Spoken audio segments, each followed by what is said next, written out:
dog. The dogs have to be therapy dogs.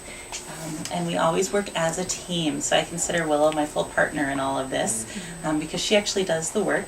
But the handlers are also trained in order to be able to prompt the children and encourage them. So one of the things we know about learning is that learning can't happen when kids are scared.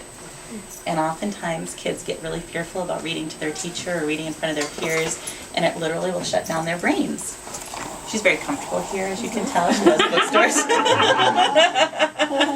Wonderful. And so when kids are reading to a dog, they get all the benefits of lowering their blood pressure as you pet the dog and feeling so comfortable because, every time I talk with a group of kids about this, it's like, would you rather read to your teacher or a dog? Oh, a dog. Why? Well, the dog won't judge you.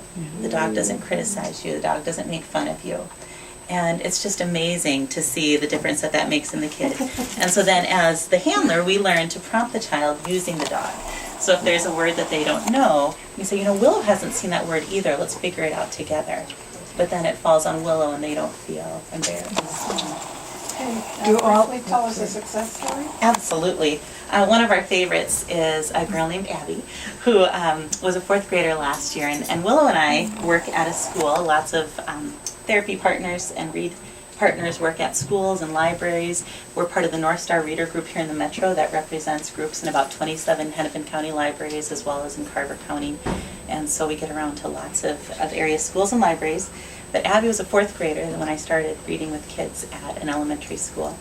And within about a month, we noticed, and her parents noticed, that she started reading everything. Her dad actually called the reading specialist to say she's reading cereal boxes, she's reading signs, she's reading all this stuff. And so about a month after that, I worked with her. She was a fourth grader, so I worked with her second grade teacher, who had been really trying hard to work on her reading skills, because if you're not reading by second, then they really start worrying. And by fourth grade, then it's a major concern. And we worked with her and worked with her classroom teacher and her second grade teacher. And she actually prepared a book that she went with me, and we did a presentation about Willow to the second grade class, and she read a book out loud to an entire group of second graders.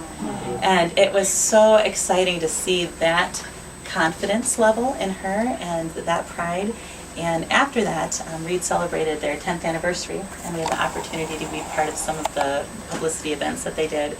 And so she was part of a group of kids that actually went on the stage's radio show and read on Fox News. And so here's this girl who, a few months before would not read in front of her classmates, reading out loud to a TV reporter. And her mom was almost in tears about it. And we're continuing to work with her. She's actually helping, she and her friend are helping to write a book about Willow now, and they're writing all the captions for it. That's wonderful. Yeah. Congratulations. And what kind of support do you need from the community? The big thing we need is volunteers, because we're an all-volunteer organization, and the more people learn about R.E.A.D, the more they want R.E.A.D in their schools and their libraries, more and more and more. And we do the best we can. But like this week, Willow and I will do this tonight, and then on Thursday morning we'll go to a school. Thursday afternoon we go to a senior center. Then Thursday night we go to another school.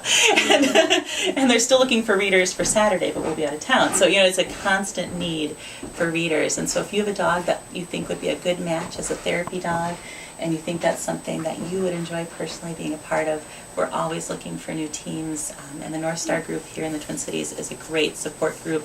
They already have the connections at the schools and libraries, which is wonderful, so you don't have to do any of the paperwork stuff. That's all done for you. You just get to show up and enjoy the experience with the kids. Thank you. Thank you. Thank you.